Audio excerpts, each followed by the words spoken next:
The crack of a pistol split the Arizona night like thunder breaking stone. Dust rose from Main Street as men scattered, boots pounding dirt. Leonardo Stokes froze in the doorway of the Silver Rose Saloon, his hand hovering near his hip. Behind the bar, Daniela Newman's face went pale as the sheriff's deputy kicked through the door.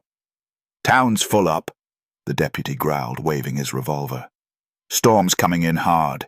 You two share the back room or sleep in the street. I don't care which." Leonardo's jaw tightened. He'd ridden 3 days to disappear into this nowhere town, and now fate was shoving him into a corner. Daniela's eyes darted between the stranger and the lawman.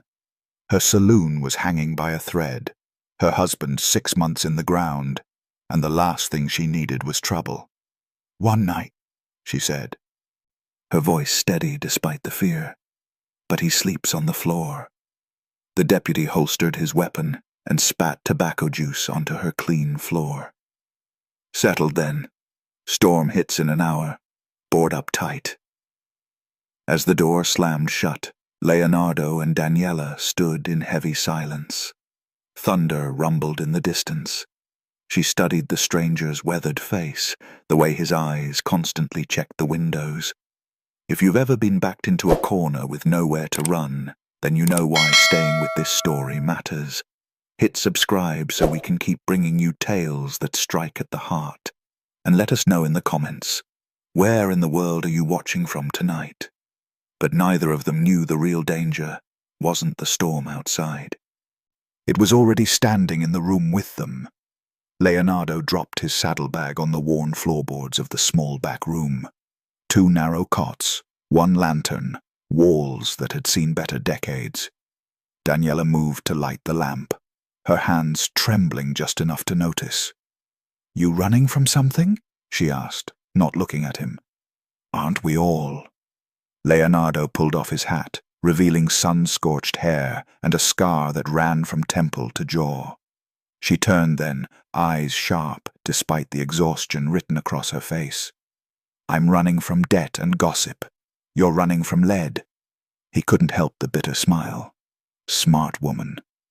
3 weeks ago he'd been framed for a bank robbery in Tucson, caught in the wrong place when his former partner decided to settle old scores.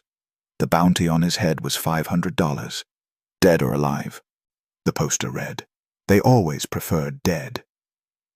"I didn't do what they say I did," Leonardo said quietly. "They never do." Daniela pulled a chair against the door. "But I'm not turning you in. Can't afford the sheriff poking around my business right now." Wind began to howl outside, rattling the shutters. Leonardo watched her face shift in the lamplight. This woman who'd buried a husband and kept fighting, who stood her ground even when the ground was crumbling. What business would that be? He asked. Daniela's hand moved to her collarbone, where a small key hung on a chain. Her eyes went distant. "Gold," she whispered. And in that moment, every loose board in the saloon began to creak as boots climbed the stairs. Leonardo's hand moved to his revolver. Daniela shook her head sharply, pressing a finger to her lips. The footsteps paused outside their door. A shadow blocked the gap beneath it. "Mrs. Newman?" A man's voice, slick as snake oil. "Sheriff Clay wants a word about your property taxes." Daniela's face hardened. She opened the door just wide enough to show her face. "Tell the sheriff I'll pay when I have it, not before." The man, a deputy Leonardo recognized from the earlier confrontation, leaned against the doorframe. His eyes slid past Daniela to where Leonardo stood. "Got yourself a boarder now. Times must be desperate." The room was empty. The storm's coming. Business is business. The deputy's smile didn't reach his eyes. "Funny thing about business, ma'am. Your late husband, Thomas, he made some interesting claims before he died. Something about a vein of gold running under this very saloon." Leonardo watched Daniela's fingers tighten on the door. Her voice stayed level, but barely. Thomas was fevered at the end. He said a lot of things. Maybe so. The deputy tipped his hat. But the sheriff's real curious about why you won't sell. Plenty of buyers interested in this lot. Generous offers, too. My answer hasn't changed. The deputy's smile vanished. Everything changes eventually, Mrs. Newman. Storm or no storm, this town's got eyes everywhere. You'd do well to remember that. He turned and descended the stairs, his boots echoing like a countdown. Daniela shut the door and leaned against it, eyes closed. Leonardo holstered his gun. How much of it's true? He asked. She looked at him with the weight of mountains in her gaze. All of it. Lightning flashed, and in that brief illumination Leonardo saw something that made his blood run cold. A bullet hole in the window frame, fresh splintered wood still pale. Someone shot at you, Leonardo said, moving to examine the hole. The angle was deliberate, calculated. Recently, Daniela wrapped her arms around herself. 2 days ago. Warning shot while I was closing up. Her voice cracked. Thomas didn't die from fever. He was poisoned. I know it, but I can't prove it. Leonardo's jaw clenched. He'd seen this story before in a dozen frontier towns. Land grabs, murder dressed up as natural causes, sheriffs in the pockets of men with money and no conscience. This gold, he said carefully. You've seen it? Thomas found a map. Old Spanish, he thought, maybe 200 years buried in these hills. He was going to file a claim, make it legal. She pulled the key from her neck. Then he started coughing blood. By the time I got the doctor, it was too late. Rain began hammering the roof like 1,000 angry fists. The storm had arrived with biblical fury. Daniela knelt beside one of the cots, pressing on a specific floorboard. It gave way with a soft click. Beneath it lay a leather-wrapped bundle. She pulled it out, unrolling aged parchment marked with faded ink, Spanish script, topographical markers, and a red X that marked a location impossibly close. Leonardo leaned in, his trained eye reading the terrain. This is less than a mile from here, he breathed, under the old mission ruins, where nobody goes. Daniela's hands shook. I've been too afraid to look, too afraid of what it means if it's real. Or worse, if they find out I have this. A crash downstairs made them both freeze. Then came the voice that Leonardo had prayed he'd never hear again. Leo, I know you're in here, brother. Time to settle accounts. Leonardo's face went white. Daniela saw the recognition, the fear, the anger all warring in his expression. Who is that? Jack Holloway, my former partner. Leonardo's voice was hollow. The man who framed me in Tucson. Downstairs, glass shattered. Men's laughter rose above the storm. 3, maybe 4 voices. Jack's voice rang out again, closer now. Found your horse in the stable, Leo. Still got that white star on her nose. You always were sentimental. Daniela grabbed Leonardo's arm. There's a back way, through the cellar. He'll burn this place down looking for me. Then we give him something else to look for. She thrust the map into his hands. The mission ruins. If the gold's real, it's our only leverage. The storm screamed outside, rain driving horizontal, wind tearing at shutters. This was madness, running into that hell with armed men on their heels. But Leonardo saw the steel in Daniela's eyes, the same steel that had kept her standing when her world collapsed. You trust me? He asked. I don't have a choice. Boots pounded up the stairs. Daniela pushed aside a rug, revealing a trapdoor. Leonardo pulled it open as the door to their room splinked under a heavy kick. The smell of whiskey and violence flooded in. If you've ever felt the walls closing in, with nowhere left to run except into the dark, then you understand why we keep telling these stories. They need to be heard. Subscribe. because some tales are too important to let fade. Drop a comment and tell us where you're watching from. Your presence here matters more than you know.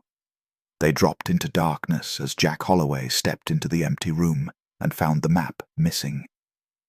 The cellar reeked of earth and old wine.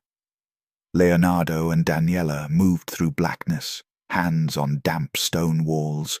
The storm's roar muted but still felt in the ground itself. Behind them, Jack's furious shout echoed, "Tear this place apart!" "This way," Daniela whispered, leading Leonardo through a passage she'd walked 100 times fetching bottles. They emerged behind the saloon where the desert opened up like a vast, dark mouth. Rain lashed their faces, turning the ground to mud. Leonardo grabbed her hand. "The mission's northeast. Stay close." They ran into the teeth of the storm. Lightning revealed the landscape in frozen bursts. Cactus like sentries, rock formations like broken teeth, and in the distance, the skeletal remains of Mission Santa Maria. The wind tried to tear them apart, but Leonardo's grip held firm. Gunshots cracked behind them. Jack's gang had found the exit. "They're following!" Daniela gasped, her legs burning, her lungs screaming. "Keep moving!" Leonardo pulled her behind an outcropping just as another shot whined off stone. He drew his revolver, fired twice into the storm, not to hit, but to slow them down. They stumbled forward, the mission looming closer. Its adobe walls were half collapsed, its bell tower, a broken finger pointing at God. They crashed through what remained of the entrance into a space that still held echoes of old prayers. Daniela's hands trembled as she pulled out the map. Leonardo struck a match, cupping the flame. The map's markings aligned with the mission's floor plan. The X marked a spot beneath the altar. "There," Leonardo said. They ran to the raised platform where Spanish priests once consecrated bread.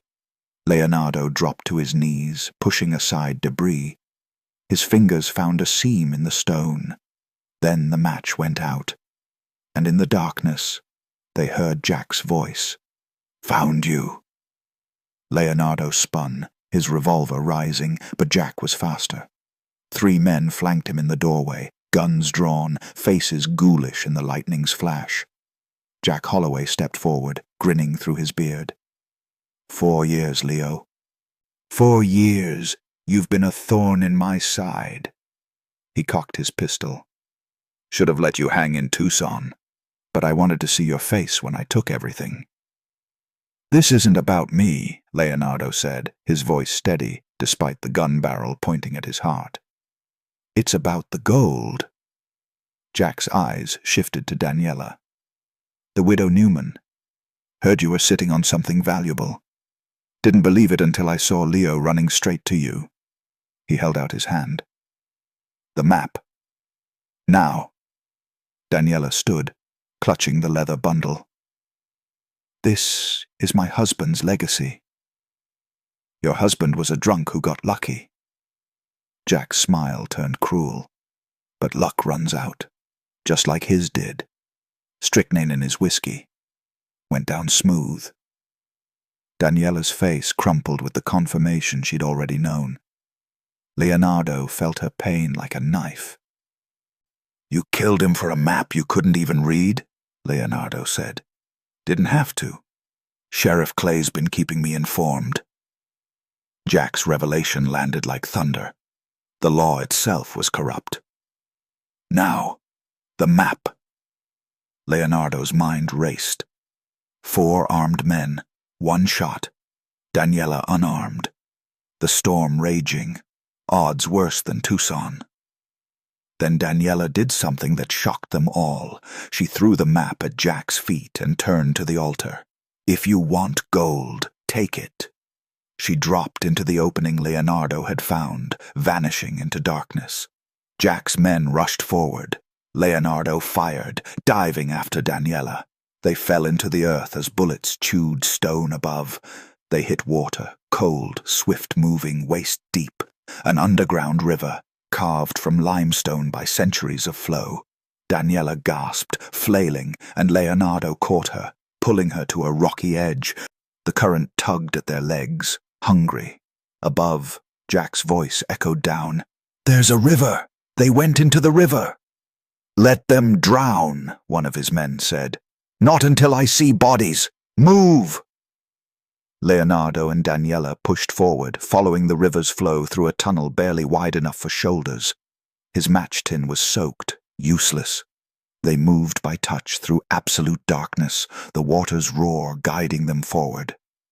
"Can you swim?" Leonardo asked. "Enough." Daniela's teeth chattered. "Where does this lead?" "Pray it's out." The tunnel widened. Suddenly the current strengthened, pulling them faster. Leonardo felt the drop before he saw it, heard it in the water's change of tone. "Hold your breath." They went over the edge together, plunging into a churning pool that wanted to hold them under. Leonardo kicked hard, pulling Daniela up, breaking surface in a cavern lit by cracks in the stone above. Dawn light, weak, grey, but real, filtered through. They hauled themselves onto a dry ledge, coughing, shaking. The cavern stretched before them, vast and cathedral-like. And there, against the far wall, gleamed veins of gold running through quartz, like rivers frozen in stone. "Thomas was right," Daniela whispered. "It's real." Leonardo stood dripping, staring at wealth that could change everything. But his attention fixed on something else. A seam in the rock wall, deliberate, hand-carved. He pushed, and the stone ground open. Beyond it lay more than gold. It was a spring, crystal-clear water bubbling from deep earth, more valuable than any metal in this desert hell. Then Jack's voice rang through the cavern. "Well, well." Jack and his men emerged from the tunnel, soaked, furious, guns raised. But they stopped when they saw the gold, their eyes going wide with greed. The storm's fury continued above, rain drumming through the ceiling cracks. But down here the air hung still, charged with violence waiting to break. "That's more than a vein," Jack breathed. "That's a fortune."